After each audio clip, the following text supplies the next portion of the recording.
Nós estamos aqui hoje para dar continuidade a esse trabalho tão importante e precioso que é essa série Empresas Feitas para Crescer.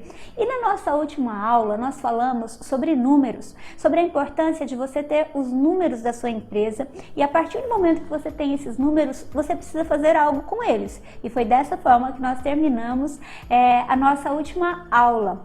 E hoje a gente vai fazer algo misto. Nós vamos fazer uma aula misturada com uma entrevista e vocês vão entender por quê. Hoje eu estou aqui com a doutora Maria Baptista. Seja muito bem-vinda. Maria, fala você o que você é, porque eu já nem sei mais que tanto que você é. Fala aí para nós. Bom, eu sou psicóloga de formação. Sou apaixonada pela psicologia e tudo que envolve a psicologia e o desenvolvimento humano. E aí na minha caminhada eu fui me especializando em algumas áreas. Então, na minha primeira especialização eu fiz psicopedagogia para trabalhar com essa parte da educação. Depois, na jornada, eu fui percebendo que precisava de um conhecimento a mais. Aí eu me especializei em neuropsicologia, que hoje é a minha maior área de atuação.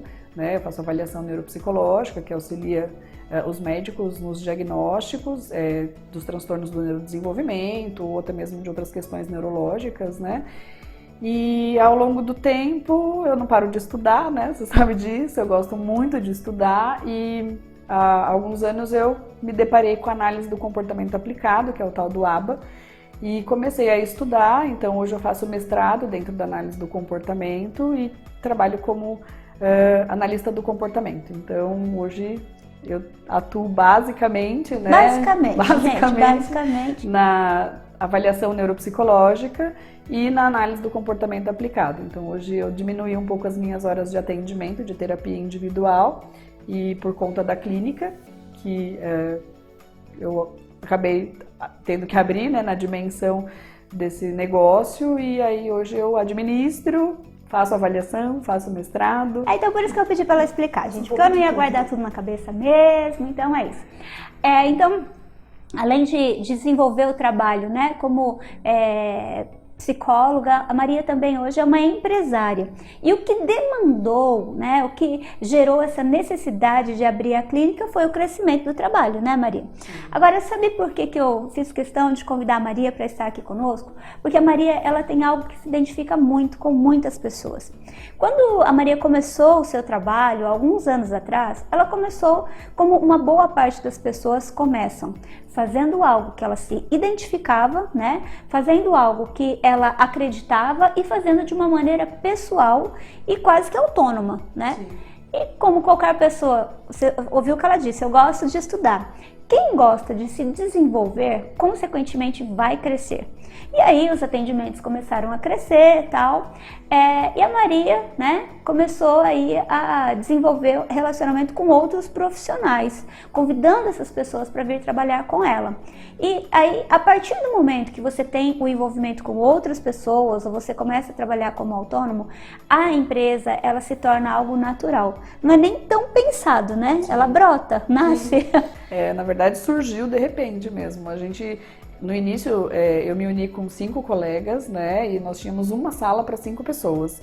Quando eu vim para Bragança, na verdade, porque eu tenho uma jornada anterior a isso, mas... E aí, nessa sala, nós pensamos um nome, Discutimos juntas e pensamos, que nome nós poderíamos dar? E aí surgiu Recriar-se. Então, era um nome que já estava ali no começo. Isso foi em 2013. E aí... nós pensávamos em fazer um trabalho voltado para adolescente, para coaching para adolescente. Então, só que em muito pouco tempo, uma sala para 5 acabou sendo muito pouco. Então, em menos de um ano, eu aluguei uma outra casa. Então, disse para as pessoas, olha, vamos lá, a gente, achei uma casinha pequena, são 3 salas, a gente já consegue aumentar, consegue sublocar. E aí, algumas pessoas toparam e outras não. Então, nós saímos de 5 para 4. Então nós fomos para essa outra casa onde nós ficamos por 2 anos, que foi um lugar também de crescimento. Ainda não tínhamos uma identidade visual, nós tínhamos o nosso nome, que a gente sabia que queria ser Recriar-se. E aí nesse tempo foi aumentando, outras pessoas agregaram, por conta do aluguel da sala. E aí chegou um momento que eu falei com a Carol, que é minha sócia, eu disse, bom, tá na hora de crescer de novo. Então não cabe mais a gente nesse espaço. E aí a gente alugou uma casa maior. Então de 3 nós passamos a ter 6 salas. E aí São mais pessoas para administrar, porque envolve bastante coisa, né? Porque você tem a questão financeira. Quando a Maria falou de 5 pessoas para uma sala, é porque o psicólogo vai fazer o atendimento. Então, você tem uma quantidade de horas, né, disponível durante o dia e às vezes 40, 50 horas aproximadamente, né, semanais, porque você tem horários depois das 18 horas. Então, uma pessoa não vai fazer todos esses atendimentos ali, até porque algumas pessoas trabalham meio período em outro local, atendem em outro local. Essa é uma realidade de quem trabalha como autônomo. E é muito importante a gente falar isso, porque muitas vezes as pessoas não têm noção de como um negócio começa. E aí a pessoa se vê, né, como um profissional autônomo ali fazendo um atendimento e ela acha que aquilo está muito longe da sua realidade. E não é verdade, né? E aí começou a outra fase, uma casa maior. Era uma casa maior, tínhamos mais pessoas e nessa época a Carol, né, que é a que topa as minhas loucuras, né? Falei, Carol, nós tínhamos mais 2 pessoas que trabalhávamos juntas, mas o custo ia dobrar, né? O valor do aluguel ia dobrar, e aí teriam a água, os outros... outras coisas, né? E aí eu queria muito criar essa identidade do Recriar-se. Então eu disse pra ela, olha, você topa? A gente vai... E se ninguém mais quiser e tudo der errado, né? Você divide meio a meio comigo as despesas, porque não tinha lucro, né? A gente tinha despesas.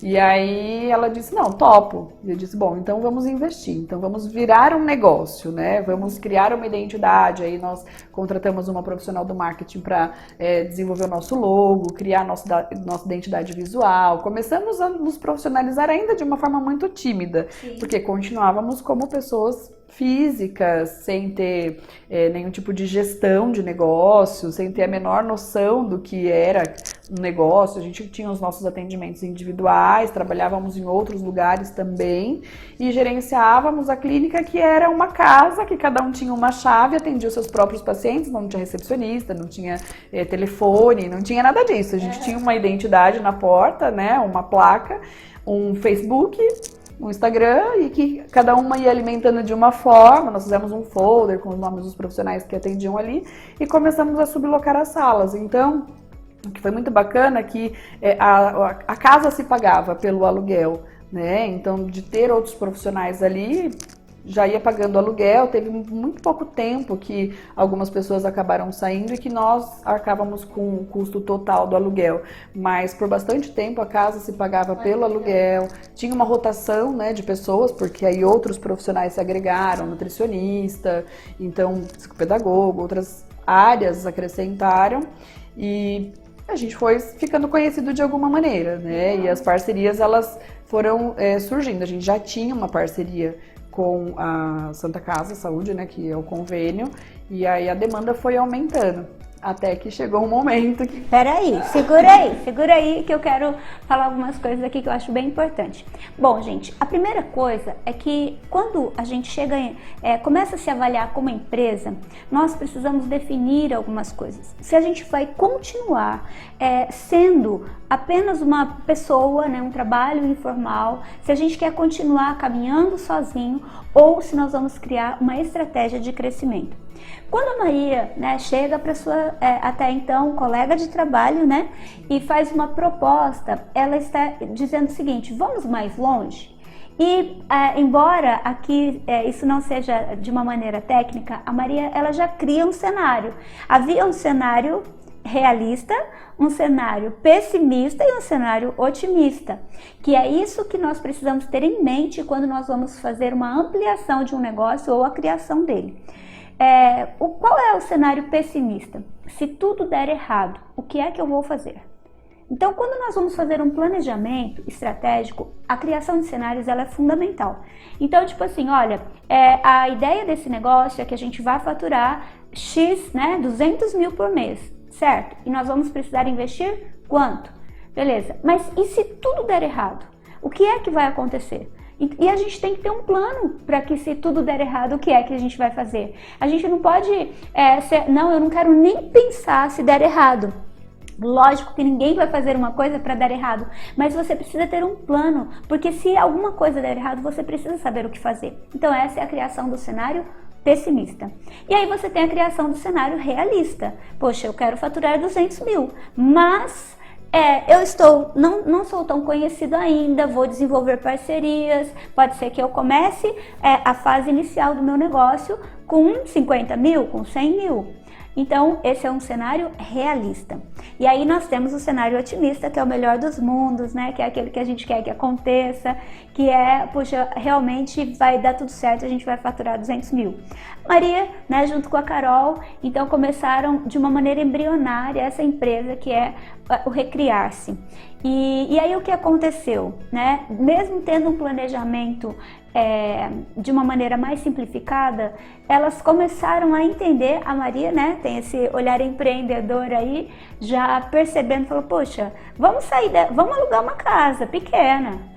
Opa, peraí, tá pequeno, vamos para um passinho um pouco maior. E aí agora, né, elas se veem num outro momento, daí agora ela continua. Vai lá, e aí? Então, e aí apareceu essa oportunidade de nós trabalharmos dentro da análise do comportamento com um público diferente daquele que a gente vinha trabalhando até então. A gente sempre atendeu criança, adolescente, avaliação neuropsicológica de criança, adulto, adolescente, de todo mundo. E a gente nunca afunilou, na verdade, um público para atendimento, né? A gente ia atendendo conforme a demanda. E aí começaram a chegar as crianças com necessidades de tratamento diferentes, as crianças com autismo. E quando surgiu para nós essa oportunidade, nós dissemos, não, nós não estamos ainda capacitadas, né? Então o primeiro impacto foi esse, a gente disse não. E aí nós dissemos, nós temos que estudar a respeito. Então nós começamos a nos especializar ainda mais, fazer mais cursos. E nós passamos, acho que foi aproximadamente uns 6 ou 7 meses só estudando. E aí a proposta voltou, né? Para nós, novamente, disseram, olha, a gente precisa, já estão prontas, já estão preparadas. E aí eu disse para Carol, vamos em frente? Eu falei, vamos lá? E aí a gente diz, bom, mas a gente precisa de mais conhecimento, porque a gente nunca está satisfeito com aquilo que a gente sabe, né? Eu acho que esse é um bloqueio que acaba gerando, até brinco, né? Obesidade mental, né? A gente quer estudar, mas enfim, aí a gente teve uma oportunidade de ir para São Carlos e ficar imersa numa clínica, né? Num centro de tratamento especializado para autismo, e aí nós vimos na prática, nós saímos da teoria e nós fomos para a prática, e nós ficamos lá uma semana vendo como fazia, como era, que desafios a gente ia encontrar com as crianças, né? Porque é uma necessidade muito diferente e é uma responsabilidade muito grande, sim, né? Com certeza. E aí nós voltamos e dissemos, ok, estamos prontas, né? Peraí agora. É porque eu quero linkar aquilo que a Maria conta como se fosse apenas apenas, me entenda, né? Uma história, mas o quanto existe de estratégia e o quanto existe de olhar de empreendedor aí. A primeira delas é o seguinte, oportunidade.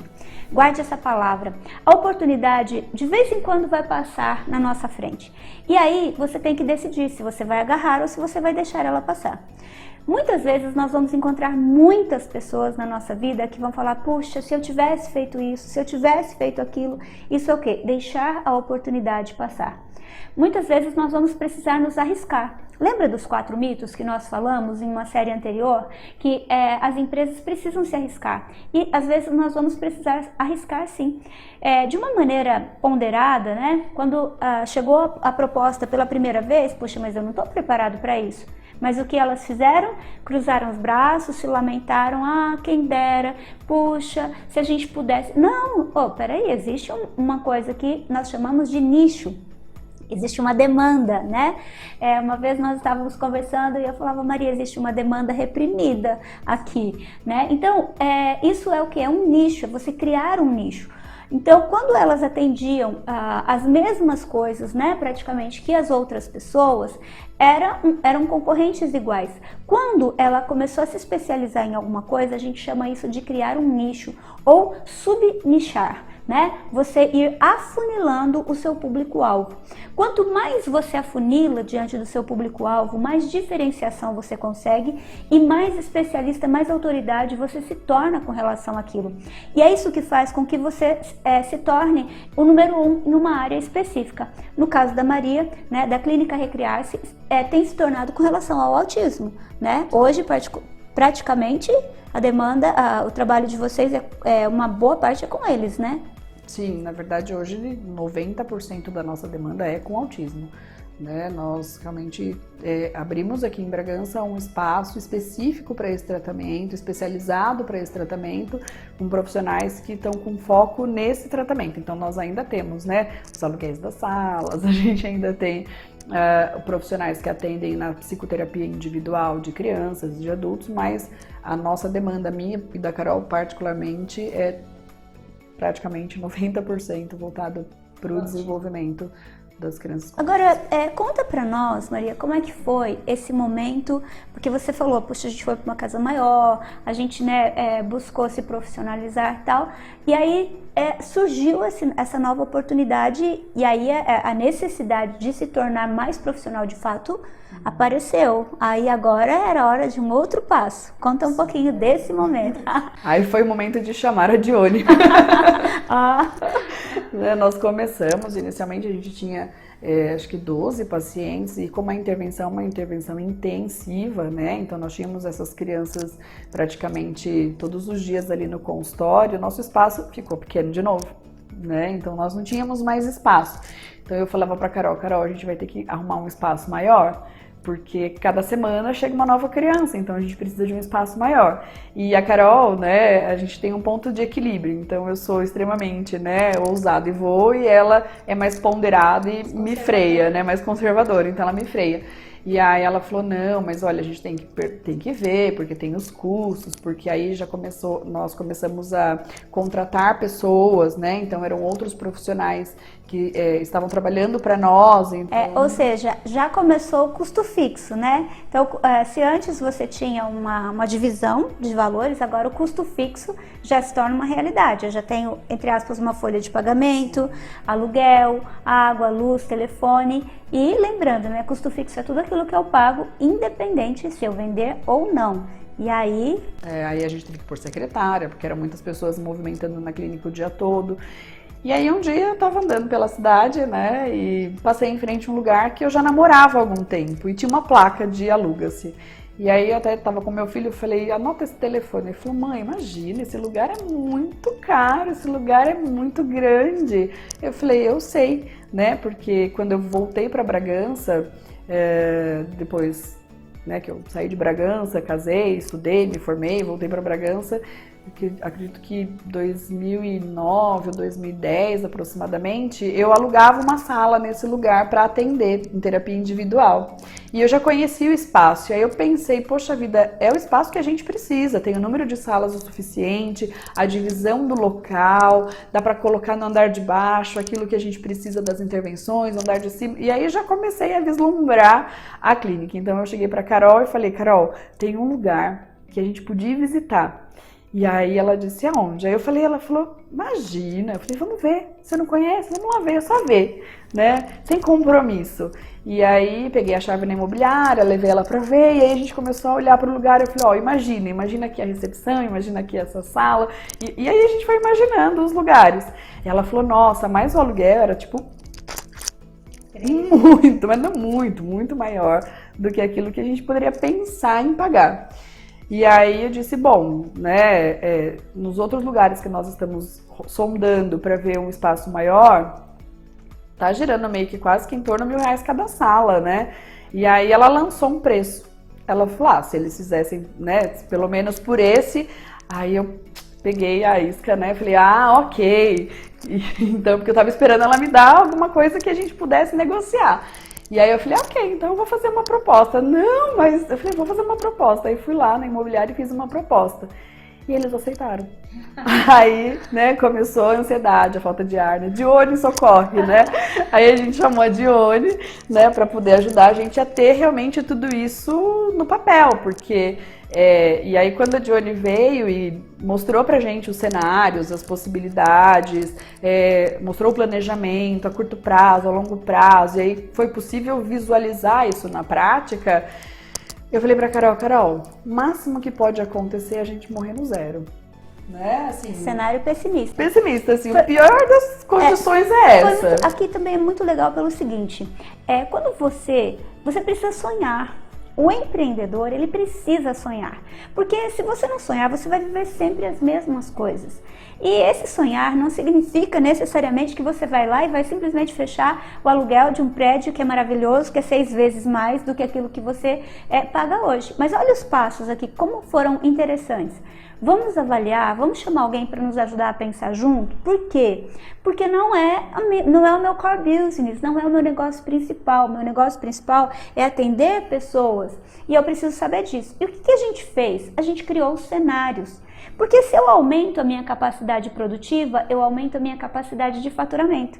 E se eu aumento a minha capacidade de faturamento, significa que eu vou ter mais condições de pagar. Então a gente criou esses cenários, identificamos que na pior das hipóteses ia ficar 0 a 0, não ia ter lucro, mas eu também não teria prejuízo enquanto empresa, mas que a minha possibilidade de crescimento seria muito grande. E a gente identificou essa demanda reprimida, né? Tipo assim, olha, a procura continua, então se eu tiver mais espaço eu consigo atender mais pessoas e eu preciso me preparar para isso, tendo mais salas, tendo um ambiente melhor, fazendo isso com qualidade. E uma coisa muito legal, que é fantástica, que é uma chave para qualquer negócio dar certo. Faça 2 coisas que eu vou citar aqui. Faça o seguinte: faça o que você gosta de fazer, porque você vai precisar estudar, né, o tempo todo. Eu preciso estudar o tempo todo dentro da área de gestão de negócio, da área de gestão estratégica. E eu gosto, eu amo ver pessoas crescendo. E quando a Maria acabou de falar, olha, eu gosto de estudar. Antes, um pouquinho da entrevista, a gente estava falando, ela falou, vou para um congresso e tal. E uma segunda coisa, se você for abrir uma sociedade, faça uma sociedade com alguém que você se identifica no relacionamento. Não pode ser alguém, mesmo que seja alguém diferente de você, mas é muito importante que você não seja refém. E aí elas tomaram essa decisão, né? E hoje o Espaço Recriar-se está instalado aí, atendendo muitas crianças, gerando valor na vida de crianças e na vida dessas famílias, né? Porque a gente não vê isso apenas como um negócio, mas como uma transformação, né? E quando você entrega algo real de transformação de valor, isso não tem como você realmente não crescer. E agora já está quase... e o nosso cenário otimista qual era? Abrir a segunda abrir a segunda unidade. A segunda unidade. E estamos caminhando quase que para isso já, né? Então, olha só que legal, gente. Então, assim, hoje eles já estão avaliando essa possibilidade de ir para uma segunda unidade. Lógico que isso é ponderado, pensado, mas o que nós queremos deixar para você nesse vídeo, nessa entrevista, talvez a ideia de mostrar toda essa história. Talvez você está vendendo trufas, talvez você está comprando roupa para revender, talvez você está aí trabalhando com uma diagramação, né, com um site, e você se vê tão pequeno. Mas faça esse exercício, né, de se ver um pouco mais longe, estude, faça com qualidade, entregue valor, porque as coisas vão crescer. Mas à medida que as coisas crescerem, se organize para isso. Não fique parado no tempo, não se limite, acompanhe os seus números, né? Porque isso foi fundamental. Maria falou, eles já tinham identificado que tinha um custo fixo. Então, se você ainda não tem o hábito, se você ainda não começou a anotar as suas entradas e saídas, você pode estar vendendo pirulito. Anote as entradas e saídas, anote os seus custos, quanto custa para você comprar, quanto custa para você vender. Dá uma assistida no nosso vídeo anterior e eu tenho certeza que também vai agregar muito você.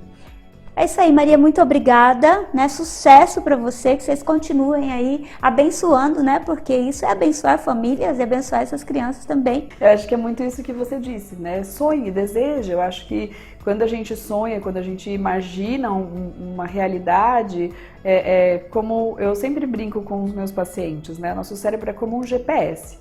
Se ele não sabe para onde ir, ele vai sendo guiado para qualquer lugar. Então, a gente vai sendo guiado por aquilo que as pessoas dizem que a gente é, ou que a gente vai ser, ou que a gente deve fazer. Mas quando você decide onde você quer chegar, e isso é muito real para mim, não só profissionalmente, né, mas pessoalmente, todas as coisas que eu desejei, eu alcancei, né?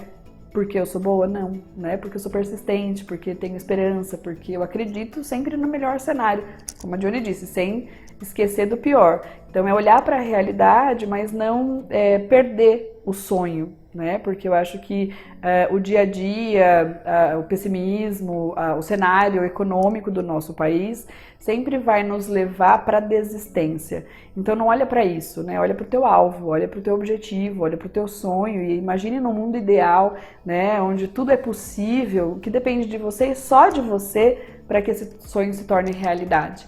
Né? Então eu procuro olhar sobre essa ótica, não importa o que está acontecendo em volta, no que depender de mim, o que é que eu posso fazer para que essa situação mude, para que esse cenário mude, e aí é seguir em frente, né? Porque as ferramentas a gente tem. Aí já entra no mindset, gente, aí, mas isso fica para outro dia, tá bom? Porque isso é algo fantástico, né? Mindset do empreendedor. Mas a gente fala isso em um outro momento. Espero que você aproveite, veja essa entrevista, reveja, veja como você pode aplicar e segue em frente, porque a sua empresa foi feita para crescer. E se você gostou desse vídeo, não esquece de curtir, compartilhar à vontade, porque eu tenho certeza que isso também vai ajudar outras pessoas. E segue a gente lá nas nossas redes sociais. A gente está postando muita coisa interessante, conteúdo de valor, realmente para ajudar você a não desistir, a não caminhar sozinho, a não se sentir solitário neste universo do empreendedorismo.